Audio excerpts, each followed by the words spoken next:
Right. Assalamualaikum warahmatullahi wabarakatuh. It's me again. Uh, we'll move to the next. I will continue reading Alice in the Wonderland novel. Now we are in chapter 8, The Queen's Croquet Ground. A large rose tree stood near the entrance of the garden, which growing on the were white, but there were three gardeners at it, busily painting them red. Alice thought this was very curious thing, and she went nearer towards them, and just as she came back to them, she heard one of them away. They say, "Look out, Five, don't go splashing paint over me like that." "I couldn't help it," said Five sharply turned, Seven threw at my elbow, on which Seven looked up and said, "That's right, Five, always lay the blame on others." "You'd better not talk," said Five. "I heard the Queen say only yesterday you deserve to be beheaded." "What fool?" said the one who had spoken first. "That's none of your business, too," said Seven. "Yes, it it is his business," said Five. "And I'll tell him it was for bringing the cook up to lick roots instead of onions." Seven flung down his brush and had just begun. Well, all the unjust things, when his eyes in chains will fall upon Alice. As he stood watching them, and she checked himself suddenly. The others looked round also, and all of them bowed low. "Will you tell me, please," said Alice a little timidly, "why you are painting both?" Five and Seven said nothing, but looked at Two. Two began in a low voice, "Why, the fact is, you see, miss, this here ought to have been red rose tree, and we put a white one in by mistake. And if the Queen was to find it out, we should all have our heads cut off, you know. So you see, miss, we're doing our best. Before she comes to." At this moment, Five, who had been anxiously looking across the garden, called out, "The Queen, the Queen!" And the three gardens instantly threw themselves flat upon their faces. There was sound of many footsteps, and Alice looked around, eager to see the Queen. First came 10 soldiers carrying clubs. These were all shaped like the three gardeners, oblong and flat, with their hands and feet and the corners.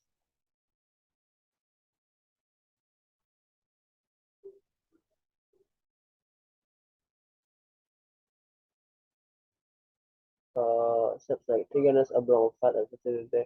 The corners next the 10 countries there were ornamented all over the diamonds and walked two and two as soldiers did. After this came the royal children, there were 10 of them, and little deers come jumping merrily along hand in hand in couples. They are ornamented with hearts.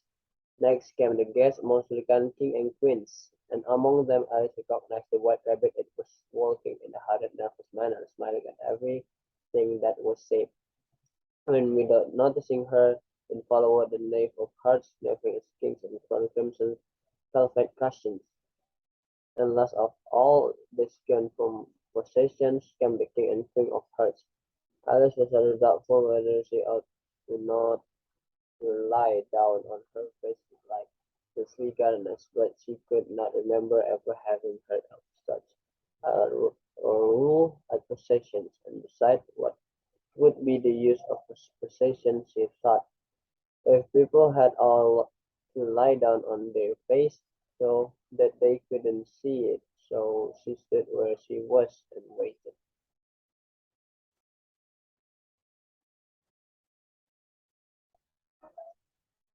When the person opposite to Alice, they all stopped and looked at her, and the Queen said severely, "Who is this?" She said it with knave of hearts, who only bowed and smiled to reply. "Idiots," said the Queen, tossing her head defiantly, and turning to Alice, she went on. "What's your name, child?"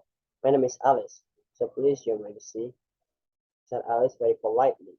But she added to herself, "Why, they're only a pack of cards after all. I need not be afraid of them." And who are these? Said the queen, pointing at the three gardeners who were lying around on a rose tree. For you see us are there were lying on their face and pattern of their backs was the same as the rest of the pack. She could not tell whether they were gardeners or soldiers or hunters or three of her own children. How should I know? Said Alice, surprised at her own courage. It's not business of mine. The queen turned crimson with fury and after glaring at her for a moment like a wild beast began screaming off with her head off. Nonsense, said Alice very loudly and decidedly, and the queen was silent. The king let his other upon her arm and timidly said, consider my dear, she's only a child. The queen turned angrily away from him and said to the knave, turn them over. The knave did so, very, very carefully with one foot. Get up, said the queen, and the shell, loud voice, and the three gardeners instantly jumped up and began bowing to the king and the queen, the royal children, and everybody else. Leave of that, screamed the queen. You made me giddy.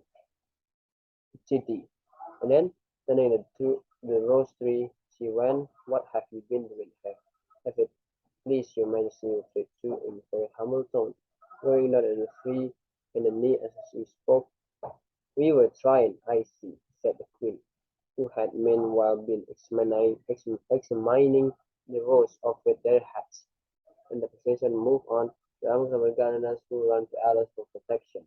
You shall not be beheaded, said Alice, and she put them into a large pile of wood that stood near the children from the about 20 men or children to avoid them, and then quietly marched off after the others. Are their head off? Shouted the queen. Their heads are gone, especially your majesty. The soldier shouted in reply. That's right, shouted the queen. Can she play cornflake? Consider went silent and looked at Alice, as the question was evidently meant to her. Yes, said Alice. Come on then, Ron the Queen and Alice joined the procession, wondering very much what would happen next. It is a very nice day, said Tim with voice. Her side. She was walking by the white rabbit who was peeping anxiously into her face. Very, said Alice. Where's the judges? Hush, hush, said the rabbit in a low, hurried one. He looked at the answers over his shoulders and spoke and dressed himself upon tiptoe, put his mouth close to her ear and whispered, she's under sentence of a pity. What for? Said Alice. Did you say what a pity? The rabbit asked. No, I didn't, said Alice. I don't think it's a pity. I said, what for? She boxed with quaint ears. The rabbit began. Alice half gave a little scream of laughter. Oh, hush. The rabbit whispered in a frightened tone. The queen will hear you. You see, she came here rather late. And the queen said, get to your places, shouted the queen in a voice of thunder, and people began running about in all directions, tumbling against each other. However, they got settled down in a minute or two, and the game began. Alice thought she had never seen such a curious croquet run in her life. It was a rhythm forest. The cricket relief hedgehogs,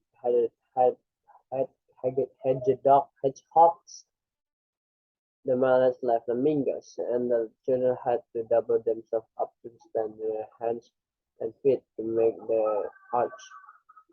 The chief difficulty Alice found at first was in managing the flamingo.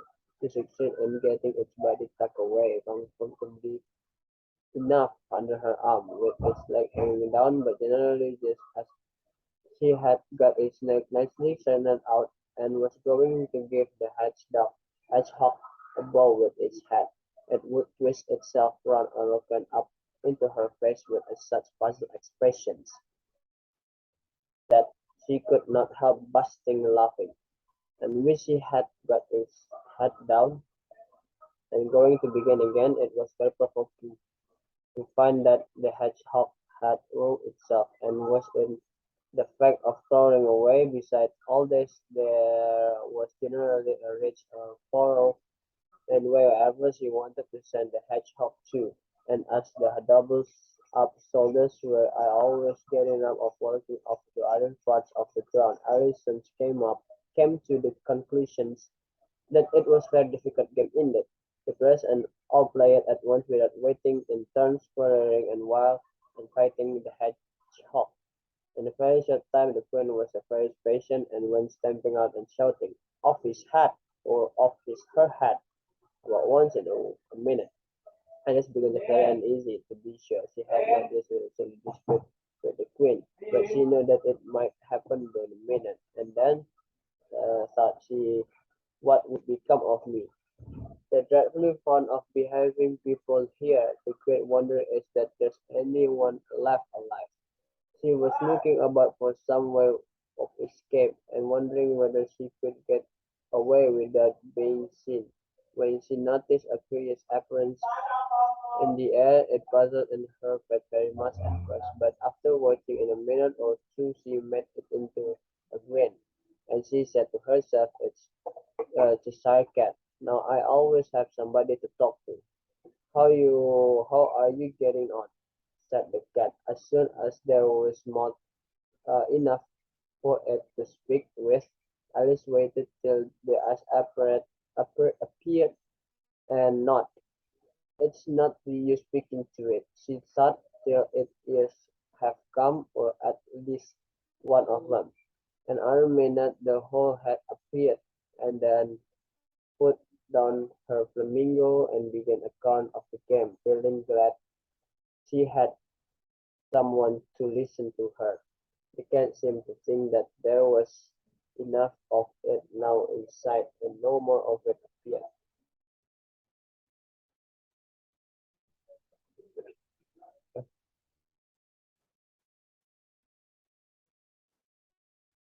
Enough of his now aside as no word was expected. "I don't think they play at fairly," Alice began. Another complaining was in the aqua there only one can hear one soft speak, and they don't seem to have any rules in particular. Alice is there are nobody attends to them, and you have no idea what confusing it is. All the things if we can alive for instance, there's the arch I've got to go through walking about at the other end of the ground, and I should have croquet crocketed the queen's hedgehog just now, only ran away when it saw mine coming. "How do you like the queen?" said the cat in a long voice. "Not at all," said Alice. "She's so extremely just." Then she noticed that the queen was close behind her, listening so when, likely to win, that it was hardly well to finish the game. The queen smiled and passed on. "Who are you talking to?" said the king, coming up to Alice and looking at the cat's head and with great curiosity. "It's a friend of mine, Cousin Cat," said Alice. "Allow me to introduce it." "I don't have to look at all," said the king. "However, it may kiss my head and lights." I pointed out the kiss anymore. "Don't be impatient," said the king, and don't look at me like that." Why got behind Alice he spoke. "The cat may look at the king," said Alice. "I've read that in some book, but I don't remember where I must be removed," said King very decidedly, and he killed the queen who is passing at the moment. "My dear, I wish you would have this cat removed." The queen had only one way to stand settling difficulties, great or small. Of with his hat, she said without even looking around. "I'll fetch the executioner for myself," said King eagerly, and hurry up. Alice thought she had might well go back and see how the game was going on. As heard the queen's voice and in distance screaming with patience, she had already heard her sentence. They are prior to execute for having missed their turns, and she didn't like the took around things at all, as the game was in such confusion that she never knew whether it was her turn or not. She went off in the search of Hedgehog. The hedgehog was engaged in fight with another hedgehog, which seemed to Alice extremely unfamiliar and quarreling them with the other. The only difficulty was that her flamingo was across to the other side of the garden, where Alice could see trying in a helpless sort of way to fly up into a tree. By the time she had caught Flamingo and brought it back, the fight was over and both of Hedgehog were out of sight, but doesn't matter much, thought Alice, as the others was on the other side of the ground. So she tucked it away under her arm that might not escape again, and then began with a real normal conversation with her friend. When she got back in the castle cat, she was surprised to find quite a lot collected round it. There was a dispute going on between the executioner, the king, and the queen, who were all talking at once, while all the rest were quite silent and looked very uncomfortable. The moment Alice appeared, she was appealed by by all three to settle questions, and they repeated their arguments to her, although she spoke at once. She found it very hard to make exactly what they said. The second's argument was that you couldn't cut off head unless the body to cut it off from. That he had never had to do such a thing before, and he wasn't going to begin at his time of life. The king argument was anything that he says behind, and that you weren't to talk nonsense. The queen argument was that if someone thinks wasn't done about it in less than no time, said everybody execute all round. Aaron was this last remark that had made the whole party look so grave and anxious. Alice could think of nothing else to say, but it belongs to Duchess. You'd better ask her about it. Since prison, the queen said the executioner. Fetch her here. And an execute went off like an arrow. The cat's head began fading away of the moment he was gone, and by the time had come back with the Duchess, it had actually disappeared. So the king and the executioner ran wildly up and down looking for it, while the rest of the party went back to the camp. So that's all about chapter 8. Assalamualaikum warahmatullahi wabarakatuh. We will meet in chapter 9 reading Alice in Wonderland.